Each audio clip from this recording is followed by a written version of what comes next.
Welcome to the Late Breakfast Show if you're just connected, and we do have Damian Williams in the house, and we're about to do an interview with him. He is the founder and the CEO of a company called Earthbound. He's also a regenerative specialist and a chemical specialist and a tech inventor. Damian, welcome. Thank you so much for joining me. Good morning. Thank you for having me. Appreciate now, Earthbound, tell us what it's all about. How did the company come about? Okay, I think our slogan probably best illustrates that, and that is heal the land, heal the people. And I've grown up in the Eastern Cape. I've been deeply connected to the ground in the Eastern Cape, grown up in small holdings. My father especially did a lot of outreach as a youth as well. So my heart is with alleviating suffering. And having seen how the land has suffered, it's become apparent that if we can heal the land, we can heal the people. And by reconnecting people with the land, we then stand a chance. But right now, people are so disconnected from the land, from opportunity, from hope. And once you put people's hands in the soil, it's the land that heals them. So we don't have to go about healing people. If we want real change, we need the land to change, but we also need people to change. And by connecting people in the land, I think we can do both. Well, actually, I know. I've seen it. Wow, I think that's really beautiful. I didn't actually realize how deep it really goes with healing our people and healing the land and connecting with it. But I've read up on foodscaping and ecoscaping, and that's a few things that you do. Can you maybe walk us through what exactly that is? Okay, so we're trying to make things accessible for the average person, for business.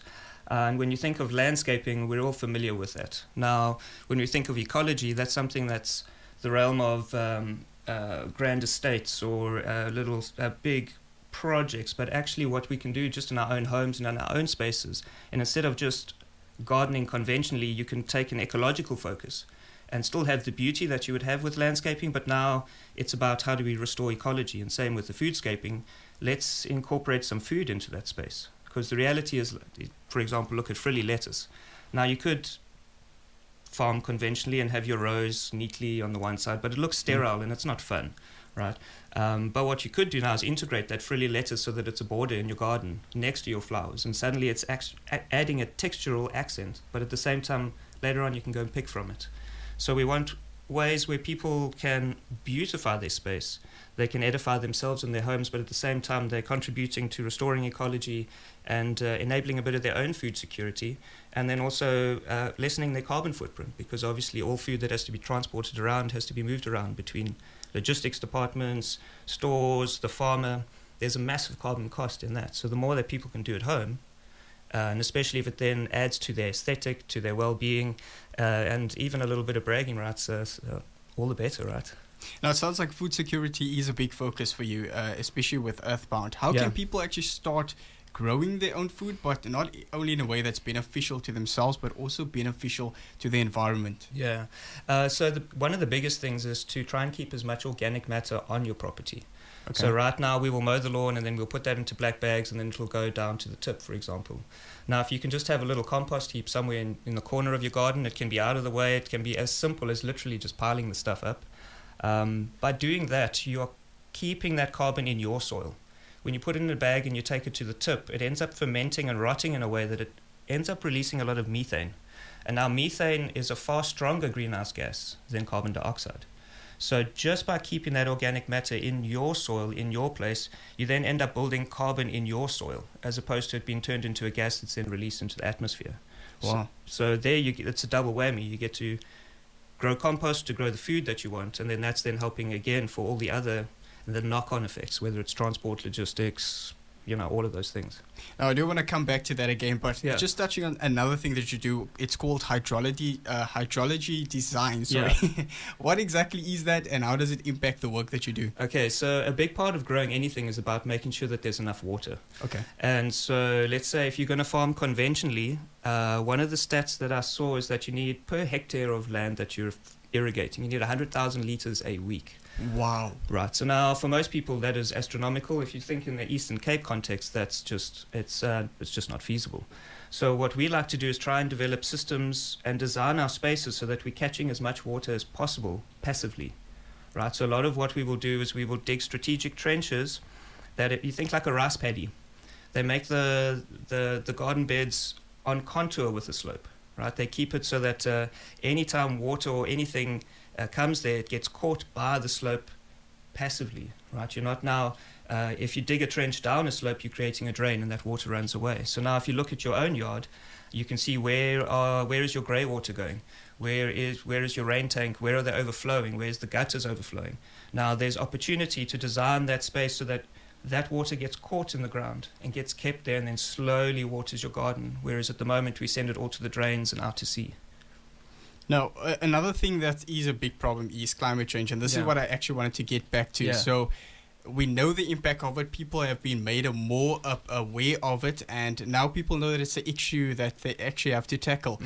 How can people actually start taking practical steps today, actually, for the listeners that's out there listening? What are some of the practical steps that they can take to just kind of lessen the impact of it? I think, again, those two things are probably the most accessible for people. One is keeping the organic matter in your ground and then growing food with it, and the other one is then making sure that you keep whatever water lands on your property in the land, right? Because it's all fine and well we say let's use a borehole or some other water source, but at the moment the rain falls on the land, then we send it into a drain and we send it out to sea. Whereas before it would fall on the land and it would percolate through the ground and slowly make its way into those aquifers to then be accessible. But the way that we engineer our cities at this point is we engineer them, our cities engineer droughts. So any way that you can be greening your space, that you can be collecting the water in your space is massive. So for example, I saw a post on Facebook by a farmer in Bloemfontein, and he measured the soil temperature on the surface of bare soil, and he was looking at 61 degrees, right? But that's because the soil is uncovered, it's bare, right? You go to a forest, the ground is covered. It keeps it cool, it keeps that moisture in, it keeps the life going. You go to a desert and there's no soil. But if you look in most people's gardens, they have little mini deserts, right? They dig out everything, they uncover everything, and then we wonder why everything is struggling in that ground. But we're forcing something to live in a little mini desert. So anything you can do to green your space, to keep the green waste in your space, and to collect some of the water in your space, those become passive things that are massive and I think are so accessible compared to some of the other things that are the solutions out there. They just seem a bit too far out and inaccessible, I think, for a lot of people. Damian, I just want to say thank you for the work that you're doing, and it's so much already that I've learned from you in terms of how the practical steps I can now take to go back home and maybe start my own mini garden in a way that is helpful towards the environment. But just getting back to the company Earthbound, what are some of the future plans for it? Okay, so we're very blessed at this point. We've been invited into quite a few spaces. So we're busy with a project with Limakaya High School, which was actually the first black high school in Utenhage. It burnt down, I think it was in the 70s, and was rebuilt in 1995. So there's a rich history there. They have an agricultural department and they have a committed community following. So we're working with the community, the school, the local councillors. We actually met with the mayor's office last week to look at some steps going forward for that space. So that one there's so much opportunity because we have support on the ground. And we've been invited in. We're not trying to go to a space and tell them what to do.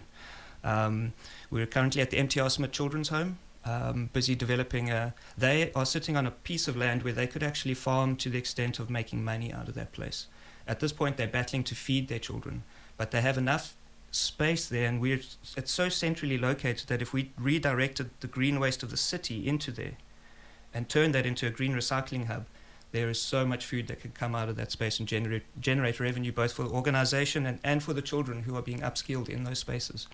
We're looking at collaborating on cleaning up the valley and then also setting up green recycling spaces around the city so that we can get our green waste out of the tips, right?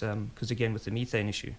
Now, the long-term goal that we're looking at is setting up a digital platform where, so let's say the individuals that are sitting on the side of the road waiting for work, we generate an electronic profile with them with their skills and all of that on. If somebody's looking for a painter, they come and they see, okay, this person is on site today, this is their rating, this is previous comments.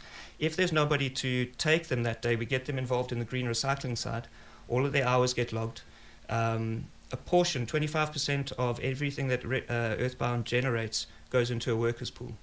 And then anybody who's volunteered or worked with us, they then get a percentage of that sharehold. Wow. Well, the revenue from that shareholding, depending on their hours that they've worked for us. So these individuals that are sitting waiting for work, we can upskill them in ways in the meantime we can help them get a little bit of revenue, and we can also then start to green our spaces again, because now all of that waste can actually go to schools. We could be building amphitheaters, outdoor sports fields. I've sent you some designs over there for some organic outdoor sports fields and self-irrigating amphitheaters and sports fields. Wow. With then food clubs, food security clubs around them. So we've got and then the longest dream is to again 25% of our income is going to go into securing land, and that land is going into trusts for protection. And then we isolate sensitive areas, or identify sensitive areas in there for protection. We identify areas in there for food security, and then we build schools and guilds in those spaces. I just love the passion that you have for the work that you do, and it's very exciting to see where Earthbound is going. It's some exciting plans that is in the works. But for those people that's listening out there that does want to actually get involved, get their hands dirty and help out with this, how can they get in touch with you? With our Instagram page, and we will be doing more videos on that on YouTube going forward.